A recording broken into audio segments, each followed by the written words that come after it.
Dan kisah yang terakhir, ending pada malam ini ialah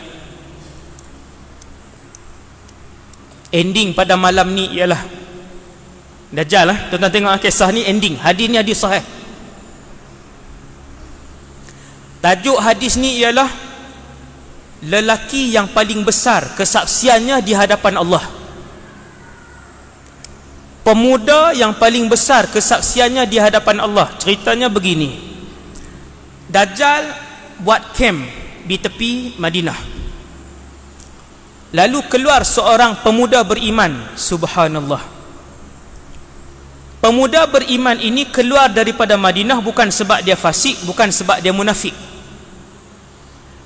Dia keluar seorang diri daripada bumi Madinah. Kemudian pemuda beriman ini mendekati camp tentera Dajjal. Apabila sampai dekat kamp tentera Dajjal, tentera-tentera ataupun pegawai-pegawai tentera ni pegang lelaki ni. Ke mana kamu nak pergi? Jawab lelaki ini Rasulullah cerita, tuan-tuan, benda ni akan berlaku satu hari nanti. Siapa lelaki ni wallahu alam, tetapi lelaki ni satu orang yang sangat bertuah. Pemuda ini Arab ke dia, bukan Arab ke dia, tidak diceritakan oleh Rasulullah.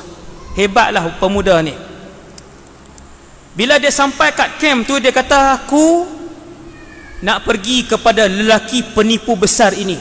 Subhanallah. Aku nak pergi berjumpa dengan lelaki penipu besar ini untuk aku nyatakan kepadanya bahawasanya dialah Dajjal, dan aku nak bagi tahu kepada orang yang dikeliling dia, dia inilah yang disebutkan oleh Rasulullah sebagai penipu besar. Lalu berkata tentera-tentera yang memegang lelaki ini, uqtuluh, bunuh dia. Lalu tentera lain pun menjawab, bukankah Tuhan kita sudah berpesan? Tuan-tuan tengok ayat ni.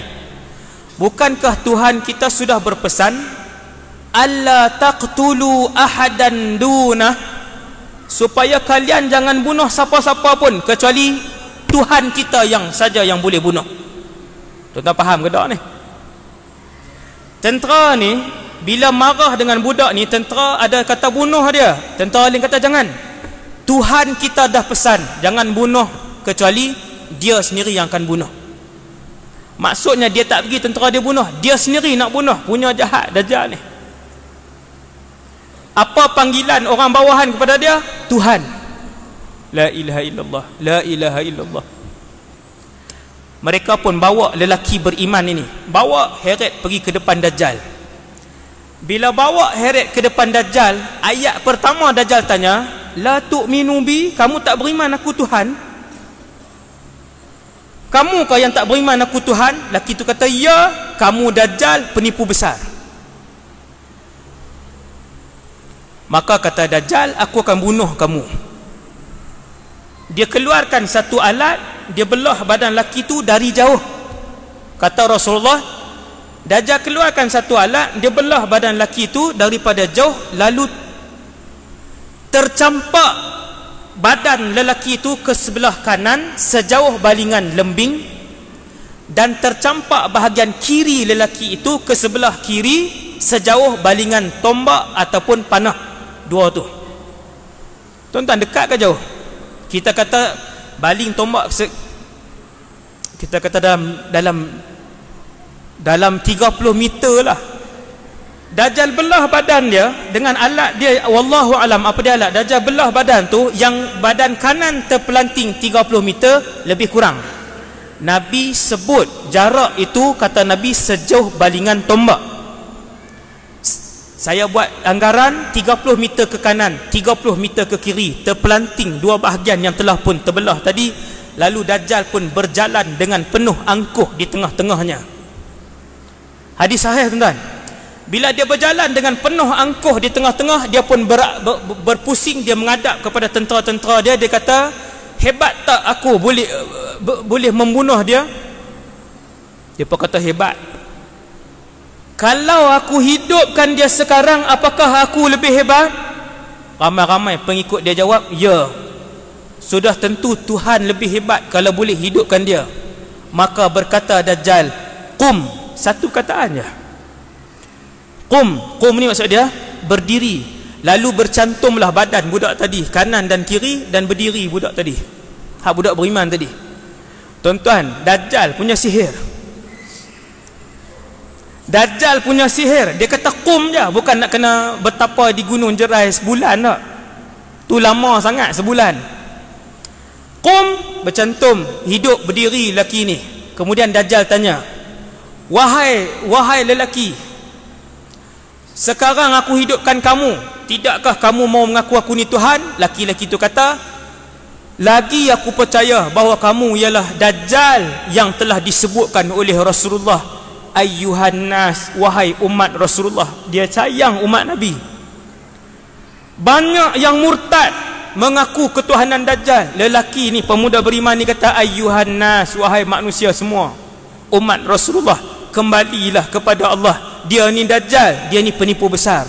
Tak ada seorang pun yang ikut cakap dia. Lalu Dajjal pun pergi kepada pemuda beriman ni.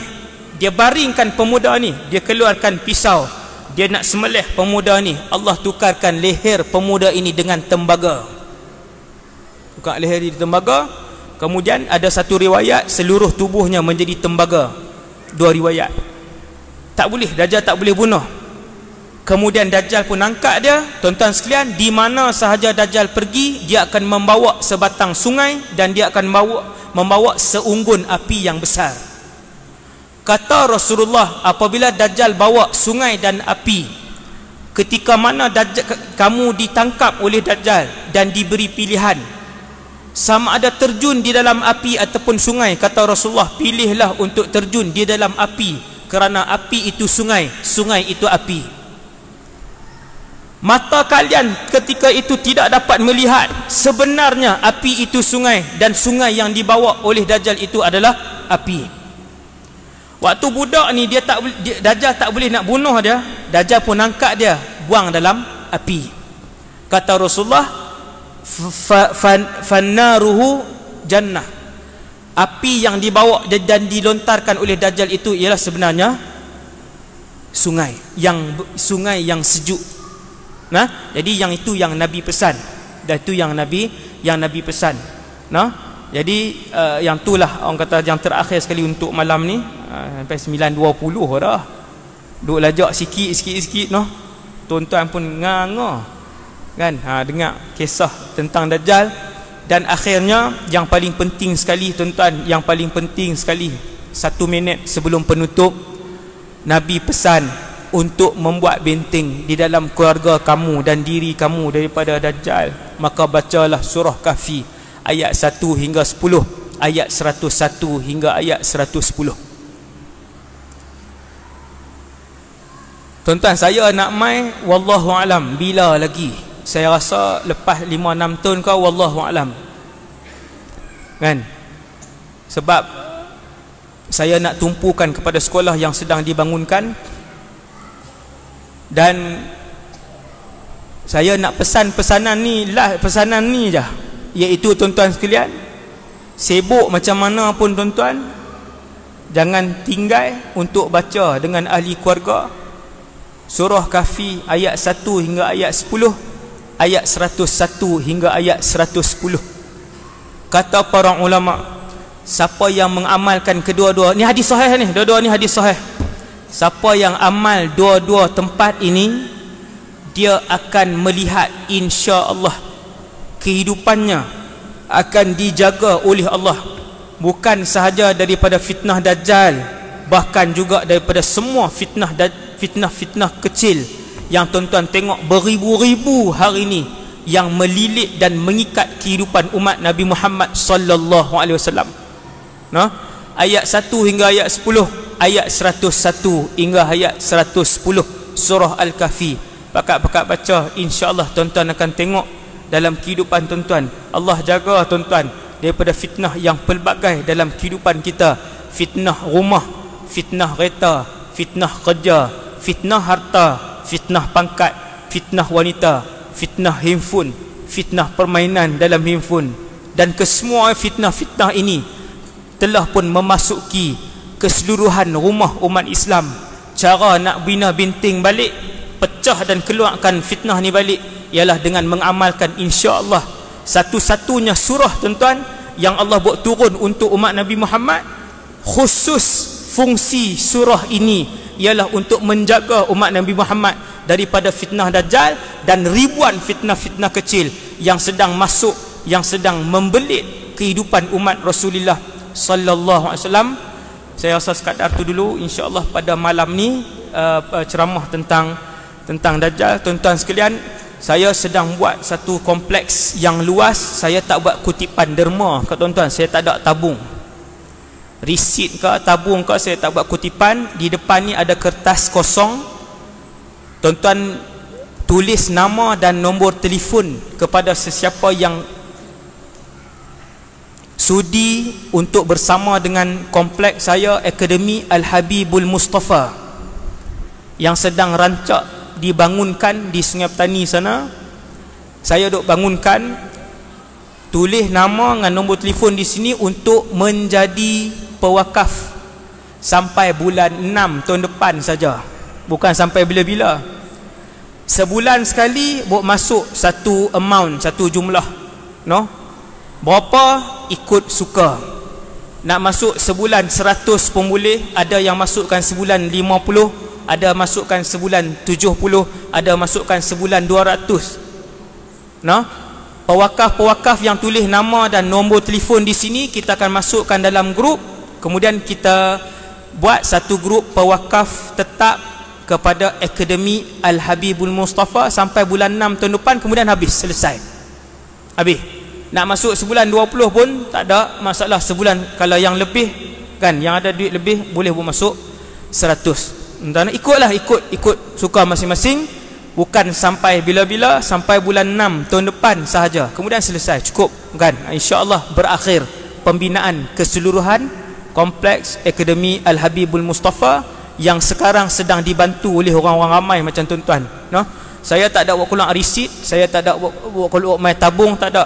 Kesemua sistem yang saya buat ialah saya ambil nama dengan nombor telefon, masukkan dalam grup, dan di dalam grup tu kita ceritakan bagaimana cara nak masukkan wakaf bulanan. Dan juga dalam grup tu tuan-tuan boleh tengok progres bangunan-bangunan yang naik piling, naik bangunan, naik sebagainya lah. Yang tu saja. Assalamualaikum warahmatullahi wabarakatuh.